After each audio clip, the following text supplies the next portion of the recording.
Hey guys, Trevor High Desert Tactical, and I'm just doing another mic test with this lavalier mic that I bought. See if I can do a little bit more movement and audio recording.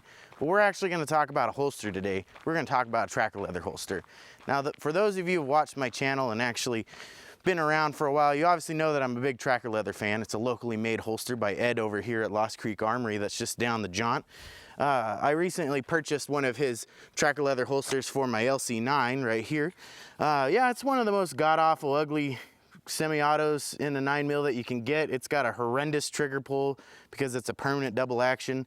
But still, nonetheless, this is a good gun to have. It's one, it's concealable. Two, it's got enough wallop to actually do some damage. Even if for those who want to argue about 40 versus 45 versus 9mm, you're just going to piss somebody off with a 9mm. Who cares? A gun's a gun, and having one is better than not having one.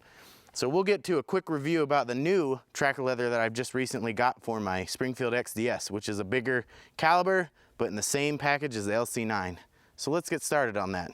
So as you can see, I'm wearing my XDS right now in my tracker leather, and I got myself kind of a, not too baggy, but a little form-fitting button-up flannel because it's a little chilly out. But you can see that raising my arms and just moving around, you can see my lavalier mic, whatever.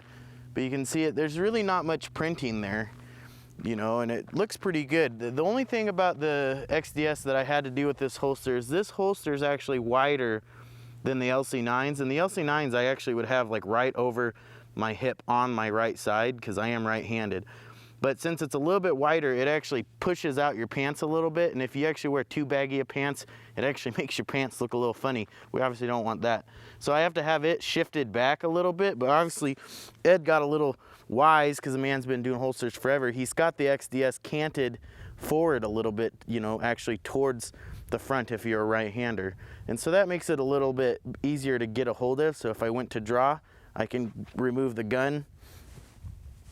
Holstering's a little bit harder to do. I'm still getting used to it. I've only been wearing this holster for about 4 days now, and I really like it. It's actually pretty easy to sit down in, especially with how the width of the holster is and how it fits on my belt line and for my waist type. For those who are bigger or smaller, you know, framed, I'm not really sure how that works. You can probably get away with canting it or moving it forward up onto your hip or back further. And I really like to keep it as close as possible to my right hand as I can. So when if I ever need to, I can reach, remove my shirt, access my gun, and pull or draw.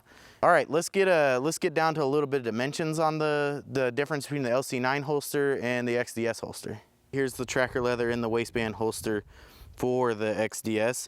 And if you take a look at it, it's very, very similar to the LC9. There's a few differences with the LC9. Ed normally just cuts off the bottom of the holster right here, so that way if like debris or whatever gets into the holster, it's obviously easier to get out, and it also leaves less mass down past your belt line, makes it easier to access your pockets, because depending on where you position your gun, it actually creates like outer dents of your pants and stuff, makes it harder to get to your keys and whatnot depending on where you got it or towards your wallet and whatnot. So kind of a little bit less mass of the holster, also easier to clean and keep debris out of there.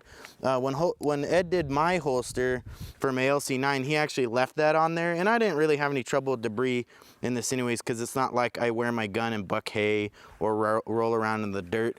The one thing that I did kind of notice, that since this was left here, that it gives you a kind of a smoother drop onto your belt line or your pant line, so it's a little bit of a smoother impression. It doesn't get hung up or anything when you're like shifting your gun around and getting her lined up on you for your daily carry and whatnot. Now, the main thing that I did notice is that the XDS and the LC9 are very, very similar in frame. The XDS is just a hair wider than the LC9. Dimensionally, overall length and height, they're very, very, very close. We're talking within 1/8 of an inch, but it's about 1/4 of an inch thicker than the LC9, the XDS is. So the one thing that I did notice is with what Ed did with this holster is, if you look, they're very similar in size, but the XDS holster is a good inch, almost an inch wider, to get a little bit more covering over over the belt line of the pants, and which was not a big deal. At first it kind of bothered me because I wanted to instantly go back to my regular carry of right directly over my hip. Well, obviously with this holster doing that, it basically wants to bow out, the frame of the gun wants to bow out your belt line, and it kind of creates it to be uncomfortable, and it's a little harder to get to. Also, the other thing is I think Ed took this into account and canted the gun, the XDS, forward a little bit more than what the LC9 is. And so that actually, when it's directly over your hip, the cant is actually a little too far forward, so you end up bringing your wrist too far forward, and it's a little uncomfortable on your jaw. But once you get back over just past your hip, like right above your butt cheek, the cant actually gets a little bit more comfortable for me. So the main thing about this holster that I really like is that since it's such a slim size design for a gun, that these holsters take up very little bit of room in your pants. These are actually size 32 waist, and I actually wear a 34 comfortably, but I can wear a 32 waist and put this holster and gun in my pant line, and it's still very comfortable to move around, to sit, to drive my car.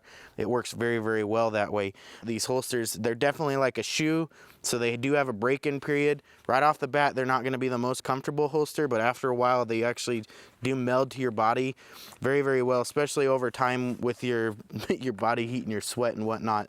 These guys break in very, very well. And then as they start to wear in, definitely encouraging you guys to practice drawing with these. The guns unholster very well and still stay holstered, and retention works very well as well, but you can still draw very, very easily. So as the gun breaks in, the holster will break, or as the holster breaks in, the gun will be able to holster and reholster very easily, but still be able to be retained in the holster as well. So this is Trevor with High Desert Tactical, and that is my quick review and breakdown of the tracker leather holster in the waistband for the Springfield XDs. So if you guys have any questions, don't forget to ask them. Please comment, subscribe, and like, or actually subscribe, comment, and like, and I will catch you guys later.